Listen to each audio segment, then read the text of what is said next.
Hello again, football fans, and welcome to Griz Cat Week. We have another edition of Griz Tracks here. I'm AJ Mazzolini, beat writer for the Mazzolini. And I'm Kyle Sample, a Mazzolini sports reporter. And the Grizzlies destroyed Eastern Washington last week, 57-16, to set up a great one this week in Bozeman. It is the Brawl of the Wild, 115th version of the game, and that game is going to be a kickoff noon over at Bobcats Stadium with everything riding on it for the Grizzlies. Yeah, they've been in playoff mode for weeks now, and this is really just another extension of that. They have to win or their season's over. It's a win and you're in for the Grizzlies. It's win or lose, and things don't change much for the Bobcats. But if the Grizz happen to win here and they get some help around the league, they could even share the Big Sky title, which seems crazy compared to where we were a couple weeks ago. 4-14 coming off that Halloween humbling at Portland State. And now all of a sudden, if things go right, if Northern Arizona happens to do its job and beat Southern Utah, and if Eastern Washington can bounce back and beat Portland State, then heck, the Grizz are right there and get the automatic bid even. Right, and you really can't say what's going to happen because this conference season has been so crazy up to this point. I mean, I think NAU will beat Southern Utah. I don't think Eastern Washington will beat Portland State, but I don't know. I mean, it wouldn't surprise me. And if it happens, then pretty good ending of a regular season for Bob Stitt in his first year. Absolutely, and the way Eastern Washington played last week, they didn't look like they could beat much of anybody. Turning the ball over and just getting run over by the Grizz offensively and defensively. And maybe not quite that kind of a one-sided show for this week, but then again, you really never know. In this rivalry and in this conference this season, from week to week, things are changing like crazy. But what we do know is the Grizz defense has been very good this year, and the Bobcats offense has been unworldly, actually.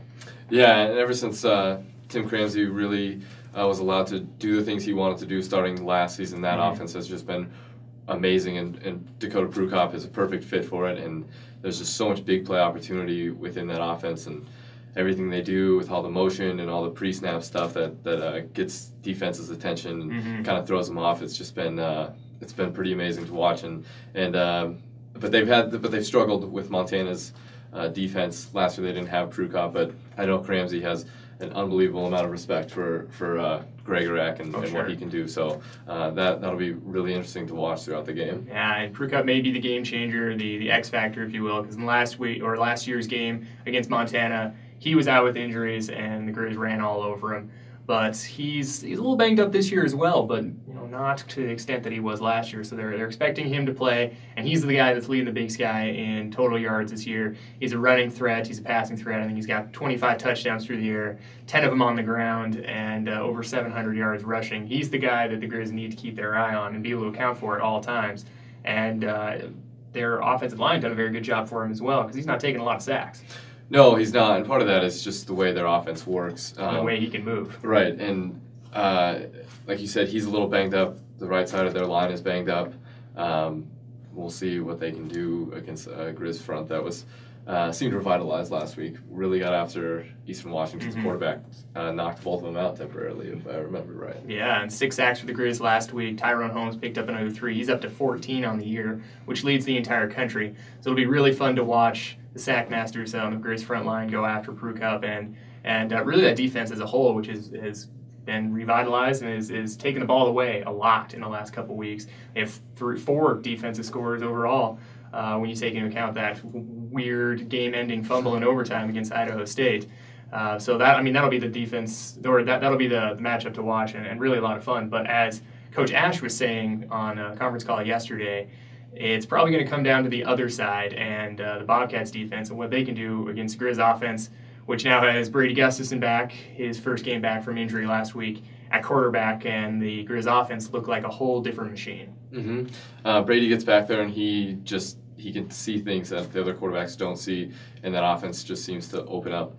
And that's a really bad thing for Montana State's defense because they have not been good. They haven't been good for 2 years, really. They brought in 7 transfers this year, and it just hasn't worked. They're still young, too, and everybody's hurt. Yeah, and their secondary is, I think it's going to be overmatched. I mean, Montana has 3 guys who could be in NFL camps once they finish their collegiate experience, and I just don't see Montana State's defense being able to stop Montana's offense. Yeah, and they've been especially bad against the run as well. One of the worst teams in the conference, giving up over 200 yards rushing. And the Griz rush offense has taken a big step forward in the last couple weeks against, admittedly, some teams that are not good at defending the rush. But with Brady Gustafson in there, they all of a sudden have to respect the pass a lot more. And you saw that last week with John Wynn rushing for 100 yards.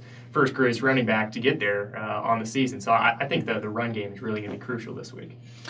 That's probably a bad thing for the Cat. I mean, if you're a Cats fan, because like you said, they haven't been able to do anything. But maybe Montana State plays a little bit more ball control. I know Cramsey likes to change things up with tempo, and maybe that keeps Montana's offense off the field a little bit.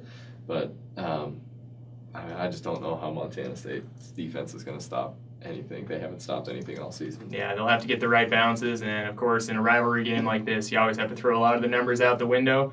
And I mean, we'll really see. It could go either way. But make sure to check in with us all week on Mazzolini.com and in print as we get you ready for the 115th anniversary of the first Brawl of the Wild. And watch Mazzolini.com this weekend and see what the scores are going to be. We'll be back for more Griz Tracks next week.